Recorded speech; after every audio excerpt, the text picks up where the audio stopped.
Hello everybody and welcome. In this video I'm going to show you how to pair your earbuds SOUNDCORE P40i with your MacBook.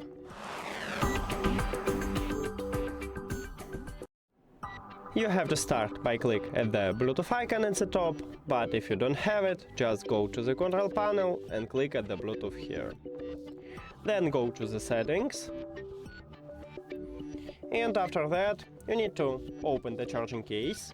If your earbuds have no more connection, it will enter to prank mode automatically, but we can also enter to prank mode manually.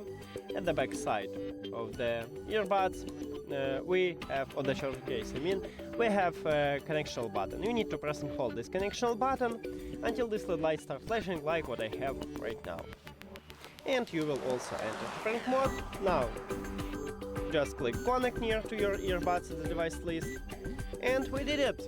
Thank you for watching this video. If you found it helpful, please consider subscribing to the channel and leave a like on the video. See you later!